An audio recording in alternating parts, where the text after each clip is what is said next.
Welcome back to my channel K commerce classes. आज के class में हम लोग रेशियो एनालिसिस, अकाउंटिंग रेशियो भी बोलते हैं, लेखांकन अनुपात, या आप इसको अनुपात विश्लेषण भी हिंदी में बोलते हैं।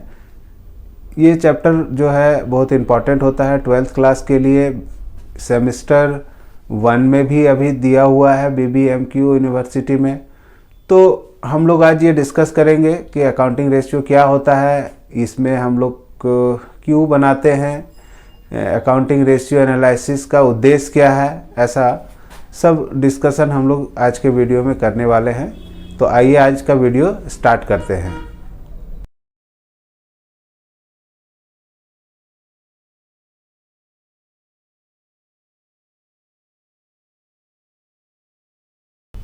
Ratio analysis is a study of relationship among the various financial factor in business। अनुपात विश्लेषण से हम लोग को ये मीनिंग निकलता है कि जो फाइनेंशियल स्टेटमेंट का जो डाटा होता है हम लोग के पास, जैसे एसेट होता है, लायबिलिटी होता है बिजनेस बैलेंस शीट में, तो इन सभी डाटाओं को हम लोग डाटा को एनालिसिस करते हैं और एक रिपोर्ट बनाते हैं, और जो डाटा है उसको सिंपल फॉर्मेट में हम लोग व्यक्त कर सकते हैं, दिखा सकते हैं कि परसेंटेज वे में या रेशियो अनुपात का वे में, ताकि डाटा को हम आसानी से जज कर सके और कुछ डिसीजन लेने में सुविधा हो सके। इसको हम लोग रेशियो एनालिसिस बोलते हैं। रेशियो एनालिसिस का अभिप्राय वित्तीय विवरणों के विश्लेषण से है। ठीक है। अनुपात विश्लेषण व्यवसाय के विभिन्न वित्तीय घटकों के मध्य संबंध का अध्ययन है। दैट मीन्स क्या है कि जो फाइनेंशियल स्टेटमेंट होता है हम लोग का, जो बैलेंस शीट होता है, उसमें जो भी हम लोग का डाटा रहता है उसके बीच में कुछ संबंध होते हैं, कुछ रिलेशन होते हैं, जो देख के हम लोग पता नहीं कर पाते हैं कि बैलेंस शीट का जो लायबिलिटी है उसका एसेट के साथ क्या संबंध है। तो हम लोग उसको रेशियो एनालिसिस करके उसका रिलेशन को बताते हैं। फॉर एग्जाम्पल, अगर हम लोग देखें किसी बैलेंस शीट को, आपके सामने एक बैलेंस शीट अगर रखा हुआ है और आप उसको देख रहे हैं और आपको पूछा जा रहा है कि बताइए बैलेंस शीट देख के बिजनेस का स्थिति क्या है, अच्छा है या खराब है, मतलब कैसा पोजीशन है बिजनेस का, तो शायद आप उसको देख के अनुमान नहीं लगा सकते कि वो अच्छा बिजनेस कर रहा है या खराब बिजनेस कर रहा है। जैसे बताते हैं, एग्जाम्पल है, जैसे मान लो उसका बैलेंस शीट में करेंट एसेट है 4 लाख रुपया का और करेंट लायबिलिटी है 3 लाख रुपया का।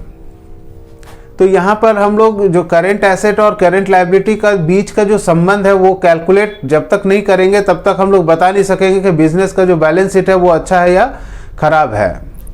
किसी भी बैलेंस शीट में आप अगर करेंट एसेट और करेंट लायबिलिटी को देखते हैं तो उन लोग का जो बीच का जो संबंध है वो 50% या फिर 2:1 का रेशियो में होना चाहिए किसी भी बिजनेस में। तो करेंट एसेट और करेंट लायबिलिटी का जो रिलेशनशिप है अच्छा माना जाता है 2:1 में। तो अगर बैलेंस शीट हम लोग देख रहे हैं और एसेट देख रहे हैं 4 लाख है और लायबिलिटी देख रहे हैं, करेंट लायबिलिटी देख रहे हैं 3 लाख रुपया है, तो दोनों का बीच का जो संबंध है वो अच्छा नहीं है उतना। इसको हम रेशियो से निकालेंगे अगर, तो 4:3 रेशियो आएगा, जबकि इस करेंट एसेट और करेंट लायबिलिटी का जो रिलेशन होता है इसका सबसे अच्छा जो रेशियो होता है माना जाता है वो 2:1 माना जाता है। ठीक है, जिसको लिक्विडिटी रेशियो बोलते हैं। तो ऐसे करके बहुत सारा आइटम होता है हम लोग का फाइनेंशियल स्टेटमेंट्स में। जैसे PL अकाउंट में प्रॉफिट का रेशियो अगर हम लोग निकालते हैं, जैसे मान लो एक और एग्जांपल हम लेते हैं PL अकाउंट से, तो प्रॉफिट मान लो लास्ट ईयर का प्रॉफिट है 2 लाख रुपया और लास्ट ईयर का सेल है 20 लाख रुपया। तो आप अगर इसका परसेंटेज में निकालेंगे तो आपका 10% आपका प्रॉफिट आएगा। ठीक है, 2 लाख रुपया इंटू 100 डिवाइडेड बाई 20 लाख करेंगे तो 10% प्रॉफिट अर्न किया था लास्ट फाइनेंशियल ईयर में किसी बिजनेसमैन के द्वारा। और करेंट ईयर में उनका जो प्रॉफिट है वो 5 लाख दिखता है, 5 लाख प्रॉफिट, और सेल मात्र 30 लाख है। तो आप निकाल लीजिए कितना परसेंट होगा। 5 लाख गुना 100 बटा 30 लाख, 4 5 6 1 2 3 4 5 6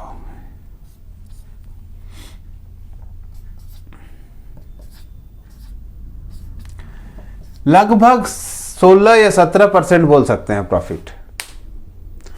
आप लास्ट ईयर का जो हम एग्जांपल लिए थे, क्या बताए थे आपको, 2 लाख रुपया इंटू 100 डिवाइडेड बाय 20 लाख,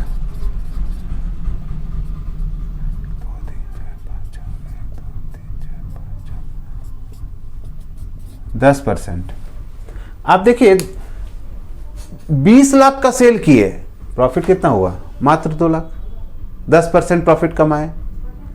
और यहाँ क्या 3 लाख रुपया सेल किए, 30 लाख रुपया सेल किए, आप प्रॉफिट कितना कमाए, 50%। दोनों सेल में से, मतलब ये प्रीवियस ईयर का सेल है और ये करंट ईयर का सेल के बेसिस में प्रॉफिट है, तो यहाँ आप 10% कमाते हैं और यहाँ 16.66%, 16.667 मतलब 17% मान लीजिए।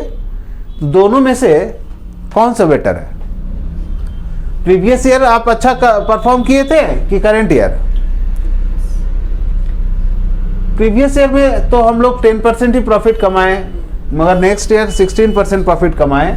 तो यहाँ पर हम लोग देख के एनालिसिस नहीं कर पा रहे थे कि अच्छा कौन है, क्योंकि 20 लाख में 2 लाख कमाना, 30 लाख में 5 लाख कमाना, तुरंत हम डिसाइड नहीं कर सकते हैं कि दोनों में से कौन बेटर है, कौन साल का परफॉर्मेंस अच्छा है, हम देख के नहीं बोल सकते हैं।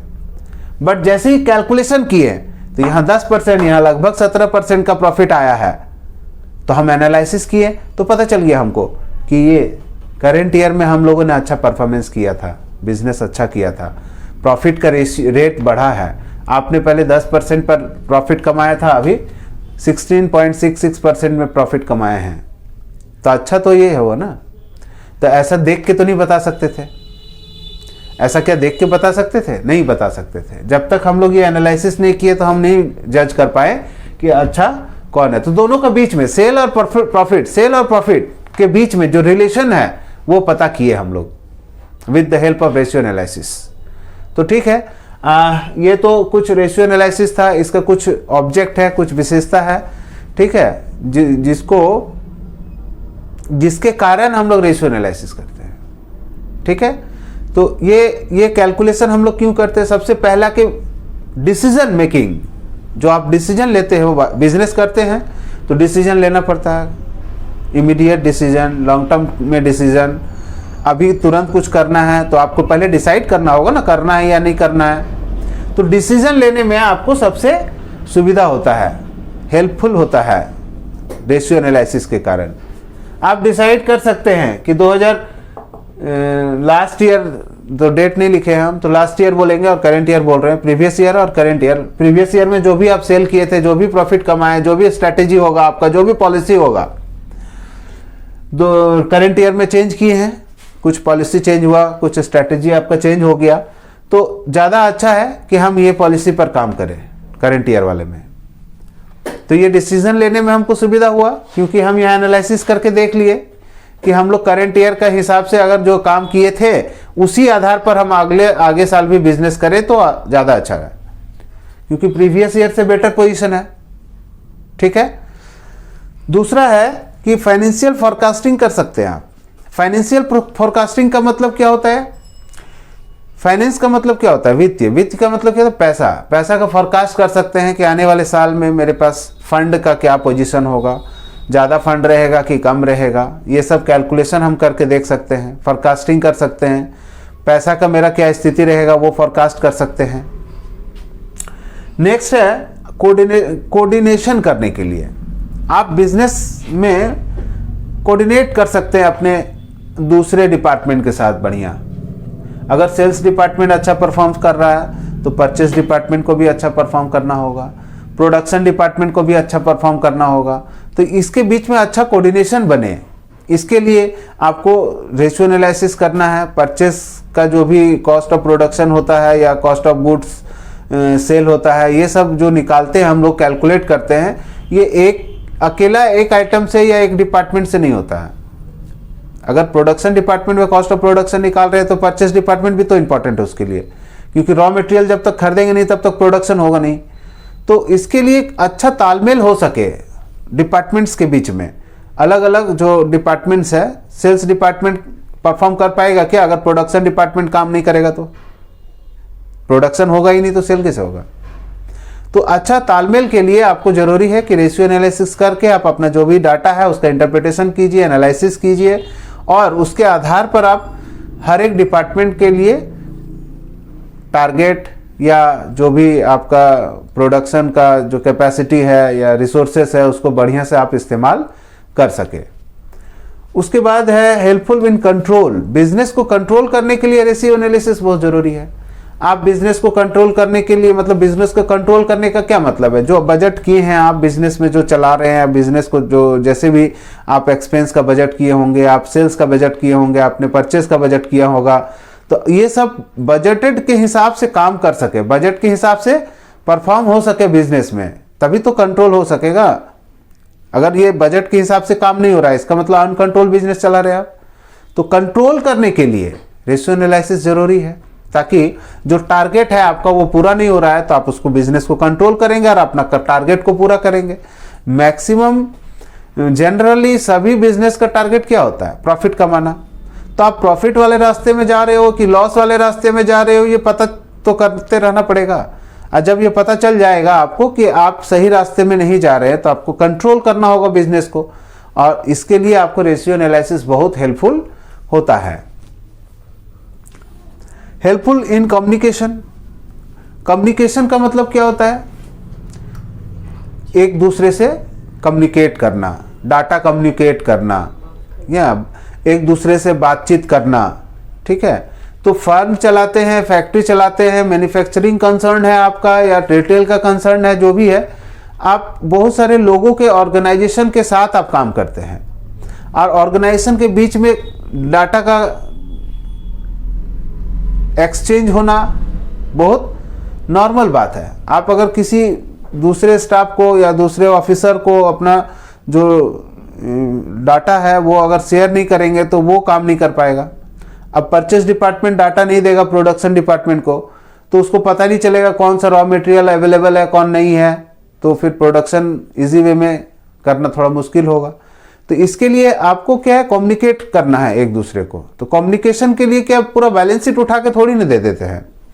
उसके लिए जो भी डाटा है उसको सिंपलेस्ट वे में, मतलब उसको जितना भी साधारण भाषा में आप उसको प्रेजेंट कर सके, वो डाटा हम किसी दूसरे को शेयर करते हैं, जिसके लिए हमको रेशियो एनालिसिस करना इंपॉर्टेंट। अब मान लो किसी को बताएंगे कि हम प्रॉफिट कमाए थे लास्ट ईयर 10% और इस साल कमाए थे 16%, तो ये ज़्यादा अच्छा है, किसी को भी समझ में आएगा 10% से 16% अच्छा होता है। तो डाटा कम्युनिकेट कर सकते हैं, हम लोग आपस में बातचीत कर सकते हैं, जिसके कारण आपको रेशियो एनालिसिस करना बहुत इम्पॉर्टेंट होता है। अगर आप किसी कंपनी का बैलेंस शीट को किसी दूसरे कंपनी का बैलेंस शीट के साथ कंपेयर करना चाहते हैं, तो अगर बैलेंस शीट सामने सामने रख लेंगे तो कंपेयर नहीं कर पाएंगे, कौन अच्छा है नहीं बता पाएंगे। तो कंपैरिजन कैसे होता है? एनालिसिस करते हैं हम लोग बैलेंस शीट का, जो टोटल एसेट है टोटल लायबिलिटी के साथ करंट रेशियो इसका भी निकालते हैं, करंट रेशियो दूसरी कंपनी का भी निकालते हैं। उसके बाद देखते हैं दोनों कंपनी का करंट रेशियो में क्या डिफरेंसेस हैं, कौन सा कंपनी का करंट रेशियो अच्छा है, कौन कंपनी का करंट रेशियो अच्छा नहीं है। तो इससे क्या होता है, दो कंपनी के बीच में कंपैरिजन हो सकता है। तो रेशियो एनालिसिस की मदद से हम लोग कंपैरिजन भी कर सकते हैं, ठीक है। ये सब कुछ ऑब्जेक्ट था। अब बात कर लेते हैं कि रेशियो एनालिसिस जब हम लोग करते हैं तो वो जो एनालिसिस होता है उसका जो रिजल्ट होता है वो कैसे हम लोग लिखते हैं। उसको लिखने का 3 तरीका है। इसको बोलते हैं मेथड ऑफ एक्सप्रेसिंग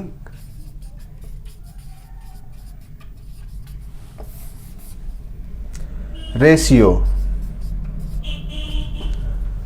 फर्स्ट है प्योर रेशियो, जिसको हम लोग 2:1 इस फॉर्मेट में दिखाते हैं, ठीक है। प्योर रेशियो को हम लोग ऐसा ही रेशियो में निकालते हैं। जैसे मान लो किसी फर्म का करंट एसेट 4 लाख है और करंट लायबिलिटी 2 लाख है, तो आप इसको काटेंगे तो आएगा 4/2। इसको हम लोग 2/1 भी बोल सकते हैं और 2:1 भी बोल सकते हैं। इसको बोलते हैं प्योर रेशियो। रेशियो फॉर्म में ये दिखाते हैं, जो आपका रिजल्ट आएगा वो रेशियो फॉर्म में आएगा। दूसरा है परसेंटेज।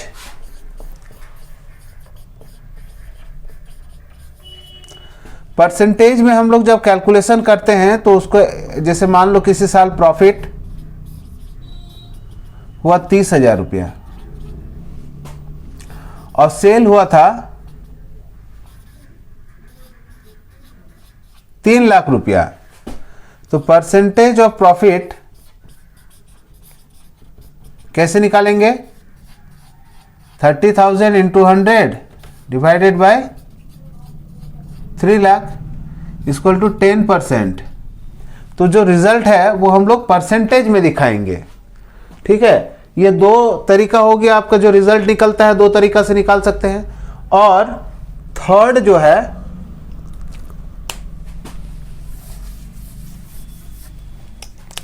एक, 2 एंड थर्ड मेथड जो है वो है रेट रेशियो। इसको हम लोग टाइम्स में भी दिखाते हैं। ठीक है, जैसे कैलकुलेशन है कि आपका जो डेटर है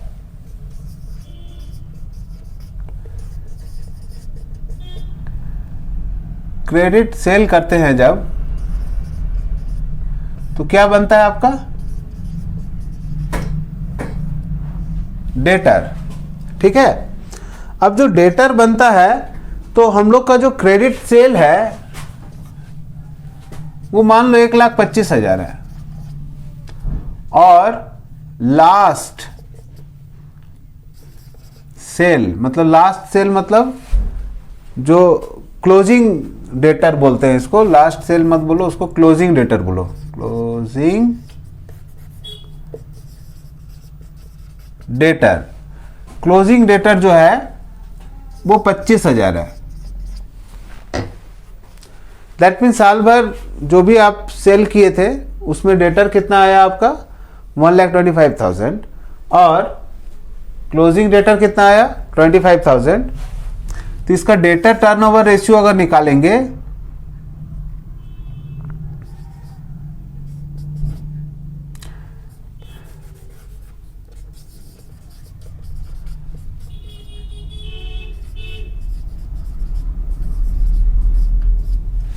डेटर टर्नओवर रेशियो अगर निकालेंगे तो 1,25,000 डिवाइडेड बाय 25 करेंगे, काटेंगे ना तो 5 टाइम्स आएगा।